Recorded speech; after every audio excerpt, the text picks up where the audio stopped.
El Jueves Santo, también conocido como Jueves Mayor, es uno de los momentos más solemnes y llenos de significado de todo el calendario cristiano. Es en este día cuando el tiempo parece detenerse ante la grandeza de lo que está por suceder. Se trata de la víspera inmediata de la crucifixión de Jesucristo, cuando las últimas enseñanzas, gestos y palabras del Maestro resuenan con una fuerza que atraviesa los siglos. Dentro de la liturgia de la Semana Santa, es precisamente en el Jueves Santo que comienza el Triduo Pascual, un período sagrado que abarca la pasión, muerte y resurrección de Cristo, y que marca para los cristianos el punto más alto de la fe. El día se celebra con una reverencia casi silenciosa, como quien sabe que está pisando un terreno donde lo divino tocó la tierra con más intensidad.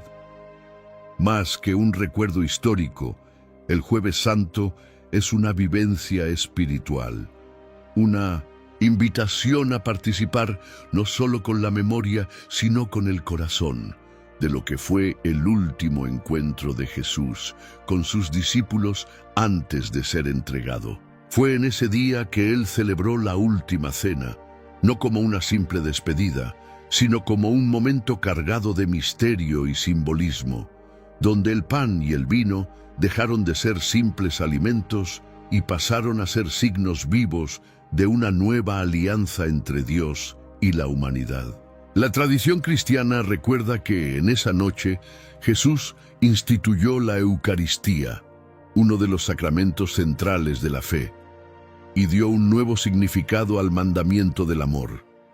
Lo que antes era solo el cumplimiento de la Pascua judía, ahora se convertía en el nacimiento de una nueva Pascua, en la que el mismo Cristo se ofrecería como el Cordero inmolado. El Jueves Santo es, por tanto, el momento en que lo divino se arrodilla ante los hombres.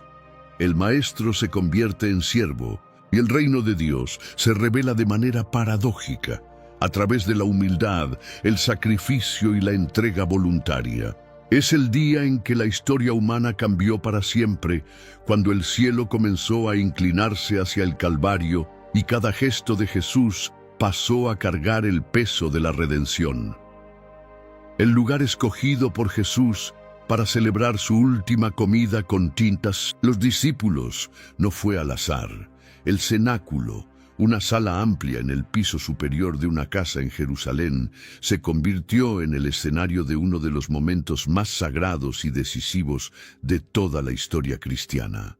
Era la época de la Pascua judía, y miles de peregrinos llenaban la ciudad, venidos de todas partes para recordar la gran liberación que Dios había realizado en Egipto. La tradición ordenaba que las familias comieran juntas el Cordero Pascual, recordando la noche en que el ángel de la muerte pasó sobre las casas marcadas con sangre. Pero ese año, algo mucho más profundo estaba por celebrarse. La Pascua nunca volvería a ser la misma. Jesús envía a 2 de sus discípulos para preparar todo: la sala, el cordero, el vino, el pan y los demás elementos de la cena ritual. Pero él sabía que ese espacio, aunque sencillo a los ojos humanos, sería el lugar donde iniciaría una nueva y eterna alianza. El cenáculo, cuyo nombre viene del latín coenaculum, que significa sala de cena, fue transformado en altar. Las paredes silenciosas fueron testigos de palabras que atravesarían generaciones y de gestos que serían repetidos a lo largo de los siglos por millones de personas en todos los rincones del mundo. Allí no se trataba solo de una cena, sino del encuentro entre lo divino y lo humano, entre el amor y el dolor, entre el cielo y la tierra.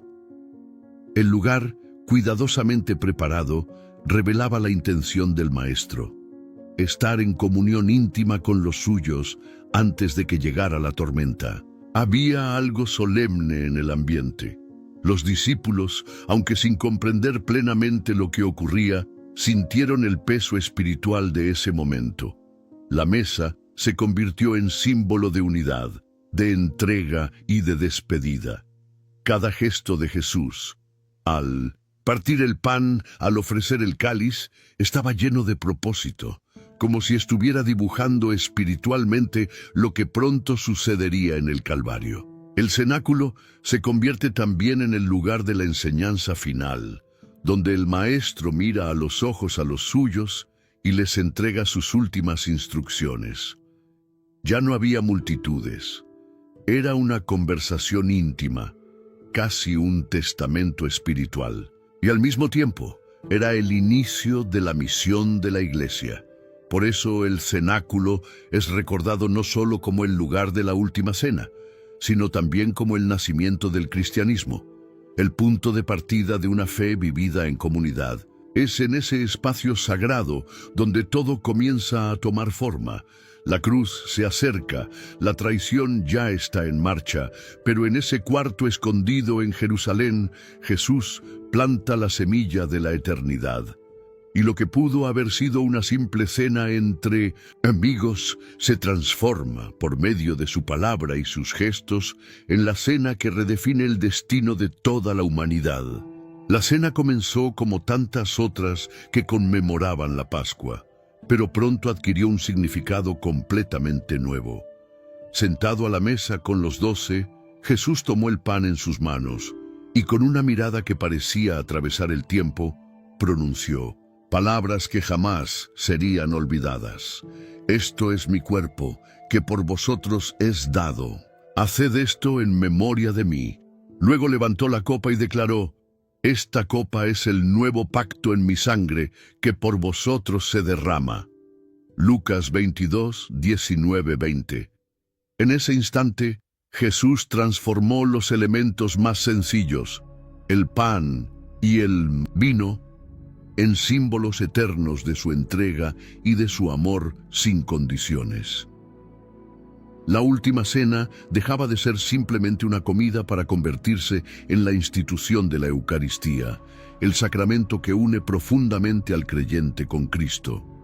Aquel gesto no fue un simple ritual, era el cumplimiento de una promesa, el anuncio de una nueva alianza sellada no con la sangre de corderos, sino con la propia sangre del Hijo de Dios. Ese pan partido representaba el cuerpo que en pocas horas sería quebrantado por los pecados del mundo. Ese vino derramado señalaba la sangre que correría en la cruz como ofrenda definitiva de redención. La última cena es, por tanto, el punto culminante de la comunión entre el cielo y la tierra, donde Cristo se ofrece anticipadamente como alimento del alma y fuente de salvación. Mientras compartían ese momento, los discípulos aún no comprendían del todo lo que estaban viviendo, pero Jesús sí lo sabía. Sabía que esa era su última comida antes del sufrimiento. Sabía que uno de los suyos lo traicionaría. Sabía que el peso del pecado del mundo caería sobre sus hombros. Aún así, allí estaba, enseñando, sirviendo, amando hasta el final. La última cena fue, sin duda, el ensayo solemne de la cruz, donde cada palabra y cada gesto anunciaban el sacrificio que estaba por venir. Más que una despedida, aquella cena fue una llamada al compromiso. Con el pan y el vino, Jesús estaba entregando a sus discípulos y a todos los que vendrían después una misión: vivir en su memoria, amar como Él amó, servir como Él sirvió y nunca olvidar el precio de la libertad. La mesa de la última cena se convierte así en el lugar donde nace la Iglesia, con la vocación de partir, bendecir y entregarse también. En la intimidad de esa cena, Jesús no solo enseñó doctrina, mostró que el amor verdadero es acción, es entrega, es sacrificio, y ese amor, encarnado en el pan partido y el vino compartido, sigue siendo hasta hoy el centro de la fe cristiana. En la Eucaristía, la cruz se hace presente y la esperanza se renueva, porque esa noche el cielo se sentó a la mesa con los hombres y nada volvió a ser igual. Mientras los discípulos aún intentaban comprender el peso de sus palabras, un gesto inesperado sorprendió a los más orgullosos y conmovió a los más humildes. Sin previo aviso, el maestro se levantó de la mesa, se quitó el manto, tomó una toalla y se la ató a la cintura como lo haría un sirviente.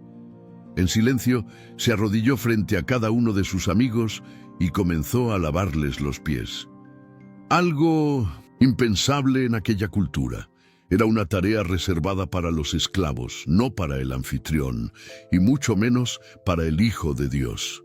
Sin embargo, allí estaba él, lavando los pies polvorientos de aquellos que lo abandonarían en pocas horas, incluso los de Judas. La reacción de Pedro fue inmediata. Escandalizado, intentó detenerlo. «Señor, ¿tú me lavas los pies a mí?» Jesús respondió con firmeza pero con ternura. «Lo que yo hago, tú no lo comprendes ahora, mas lo entenderás después». Juan 13, 6, 7. Pedro insistió. «No, me lavarás los pies jamás».